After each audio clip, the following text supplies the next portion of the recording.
Hello everyone, कैसे हैं आप। आई होप कि आप सब बहुत अच्छे होंगे। आज के वीडियो में हम डिस्कस करेंगे इडियम्स एंड फ्रेजेस जो आने वाले सभी एग्जाम्स के लिए बहुत इंपॉर्टेंट होने वाली है। तो वीडियो को लास्ट तक पूरा देखिए। आइए शुरू करते हैं। हमारा पहला इडियम है पेंडोरास बॉक्स। इसका मीनिंग होता है to cause many problems and troubles, यानी कि सभी समस्याओं का कारण होना। इसके पीछे की हम कहानी जानते हैं। तो एक बार एक लड़की होती है। जब दुनिया स्टार्ट होती है तब एक लड़की होती है, उसका नाम होता है पेंडोरा। तो जब गॉड होते हैं और तो पेंडोरा को वो एक बॉक्स देते हैं और उसको बोलते हैं कि इस बॉक्स को तुम्हें नहीं खोलना है। लेकिन जैसा कि ह्यूमन बिहेवियर होता है, जिस काम के लिए मना किया जाता है उसी काम को सबसे पहले करते हैं। तो पेंडोरा कुछ दिन तक अपने आप को कंट्रोल करती है कि हमें ये बॉक्स नहीं खोलना है, लेकिन कुछ दिन बाद उससे रहा नहीं जाता और वो बॉक्स खोल देती है। जब वो बॉक्स खोल देती है तो उस बॉक्स से कई चीज़ें रिलीज हो जाती है, स्वतंत्र हो जाती है और वो सारी दुनिया में फैल जाती है। तो उस बॉक्स में जितनी भी बुराइयां हैं संसार में, वो सारी बंद थी, कैद थी। जैसे उसमें दुख थे, बीमारियां थी, अपराध थे, डर था, ये सारी उस बॉक्स में बंद थी। तो जैसे ये बॉक्स खुलता है वो सारी इस दुनिया में फैल जाती है। तो इस वजह से सारे संसार में ये सारी समस्याएं फैल गई। इसलिए कहा जाता है कि पेंडोरास बॉक्स का मतलब है समस्याओं का कारण होना।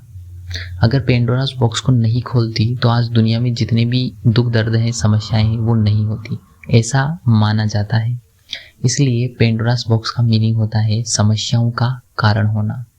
ओके फ्रेंड्स, आई होप कि आपको पेंडोरास बॉक्स का मीनिंग अच्छे से समझ आया होगा। चलते हैं नेक्स्ट इडियम पर। हमारा नेक्स्ट इडियम है स्नेक इन द ग्रास। इसका मतलब होता है हिडन एनिमी, यानी कि छिपा हुआ शत्रु। जैसा कि आप इमेज में देख सकते हैं, एक स्नेक है, सांप है, जो कि घास के अंदर है। अब वो दिखाई नहीं दे रहा है। यहाँ पर मान लो कोई आएगा तो सांप उसको काट सकता है। इसका मतलब सांप उसके लिए क्या है? छिपा हुआ शत्रु, हिडन एनिमी। तो स्नेक इन द ग्रास का मतलब होता है हिडन एनिमी। ओके फ्रेंड्स, इसके बाद में हमारे नेक्स्ट इडियम है व्हाइट एलिफेंट।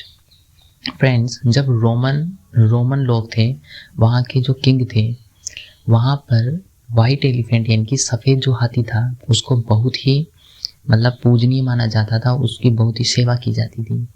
तो जब भी किसी को पनिशमेंट देनी होती थी तो राजा क्या किया करते थे कि उस आदमी को व्हाइट एलिफेंट गिफ्ट किया करते थे। अब क्योंकि व्हाइट एलिफेंट जो है बहुत ही पूजनीय है, रेस्पेक्ट उसकी की जाती है, तो जब उसको दिया जाता था तो उस बात का प्रॉपर ध्यान रखा जाता था कि इसकी ढंग से सेवा होनी चाहिए, खाने पीने का ध्यान रखा जाना चाहिए। अब जैसे कोई गरीब आदमी था, उसको खुद के भोजन का उसका टेंशन उसको रहती थी कि उसका भोजन उसको नहीं मिल रहा है। ऐसे में जब उसको हाथी दे दिया जाता था तो उसको फीड कराना होता था, उसके भोजन की भी उसे मैनेजमेंट करना होता था। तो वो उसके लिए बड़ी प्रॉब्लम हो गई थी कि अब इसको कैसे मैनेज किया जाए, हाथी बहुत सारा खाता था। इसलिए तो तब से वाइट एलिफेंट को इसे सब इससे दूर रहने लगे, क्योंकि कि ये बहुत एक्सपेंसिव था, लेकिन कोई इसका यूज नहीं था। इसलिए वाइट एलिफेंट का मीनिंग होता है एक्सपेंसिव बट यूजलेस थिंग, यानी कि एक वस्तु जो बहुत ही महंगी है लेकिन बहुत ही अनुपयोगी है, अपने लिए कोई यूज नहीं है। जैसे कि एक गरीब आदमी है जो सारे दिन में इतना काम करता है कि उसका पेट भर जाए, इतना ही भोजन वो जुटा पाता है।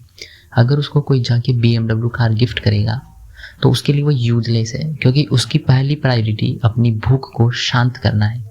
ऐसे में BMW उसके लिए यूजलेस है। तो वाइट एलिफेंट उस जगह यूज किया जाता है जो चीज़ें बहुत एक्सपेंसिव होती है लेकिन यूजलेस होती है। आई होप कि वाइट एलिफेंट का जो ईडियम है आपको बहुत अच्छे से समझ आई होगी। चलते हैं नेक्स्ट ईडियम पर।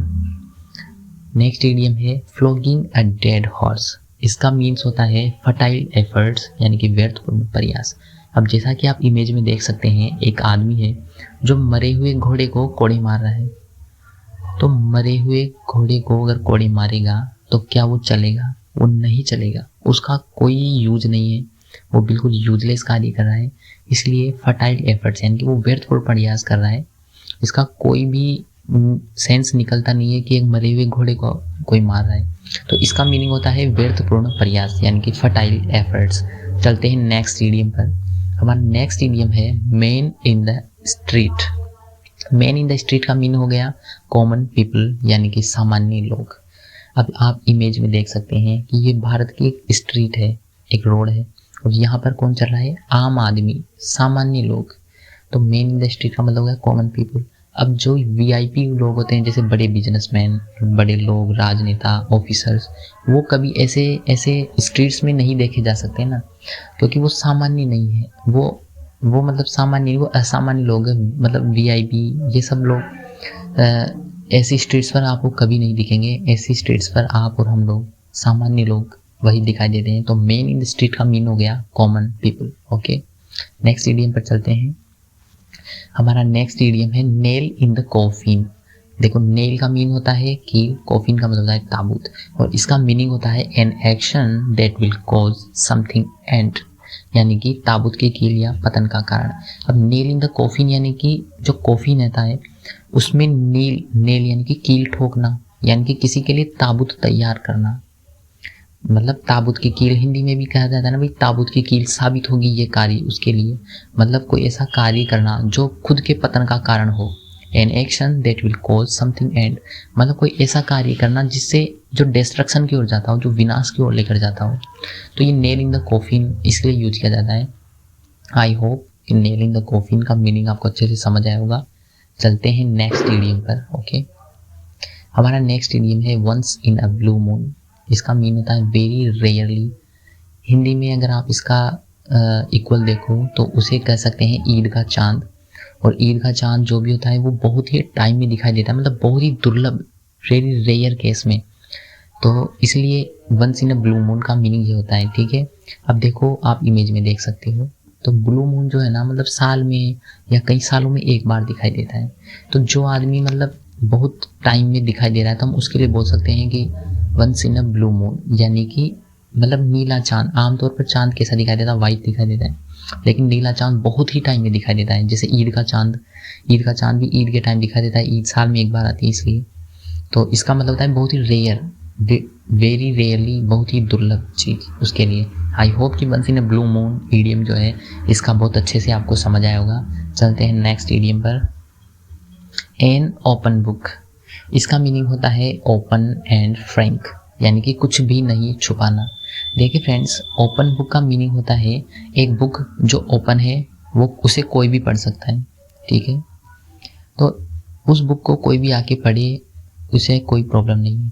तो ओपन बुक का मीन ये हो गया कि जो आदमी कभी किसी से कुछ छिपाता नहीं है, उसकी लाइफ एक ओपन बुक की तरह है, उसमें उसके बारे में हर किसी को जानकारी होती है ना।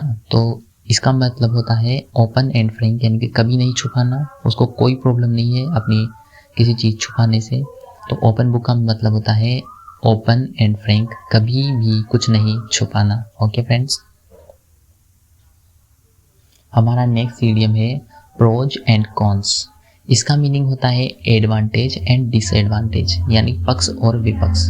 जैसा कि आप सभी जानते हैं, कोई भी चीज़ जो होती है उसके दो साइड होते हैं, एक सही और एक गलत। आप इमेज में देख सकते हैं, इसमें प्रोज एंड कॉन्स लिखा है। तो कोई भी चीज़ होती है, जैसे आप मान लो कि इंटरनेट है, तो इंटरनेट के बहुत सारे फायदे भी हैं तो कुछ नुकसान भी है। वैसे ही हमारा स्मार्टफोन है, तो स्मार्टफोन के कुछ प्रोज भी हैं, कुछ कॉन्स भी हैं।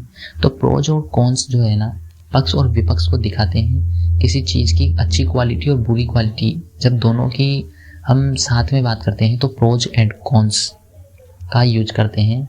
ठीक है, तो प्रोज एंड कॉन्स का मीनिंग हो गया पक्ष और विपक्ष। ओके, हमारा नेक्स्ट इडियम है एन 11th आवर।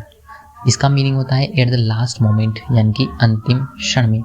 जैसा कि आप घड़ी में देख सकते हैं, घड़ी में एक राउंड में होते हैं 12 हावर्स। घड़ी में एक राउंड में होते हैं 12 हावर्स। अब जब 12 हावर्स होते हैं और हम चल रहे हैं 11th आवर में, तो 11th आवर हो गया लास्ट। तो इसका मतलब हो गया कि अंतिम क्षण में, अब अपना लास्ट टाइम है, तो at the last moment. Okay, तो एट 11th आवर का मीनिंग हो गया एट द लास्ट मोमेंट, यानी कि अंतिम क्षण में। आई होप कि ये आपको क्लियर हुआ होगा। चलते हैं। आज के वीडियो में सिर्फ इतना ही। मिलेंगे इसके अगले वीडियो में, जहाँ पर हम बात करेंगे ऐसे ही दूसरे इंपॉर्टेंट इडियम्स और फ्रेजेस के बारे में। तो नेक्स्ट पार्ट इसका जल्दी आने वाला है। वीडियो को पूरा देखने के लिए आप सभी का थैंक यू। चैनल को लाइक करें, शेयर करें, सब्सक्राइब करें। मिलते हैं इसकी नेक्स्ट वीडियो में। तब तक के लिए जय हिंद, जय भारत।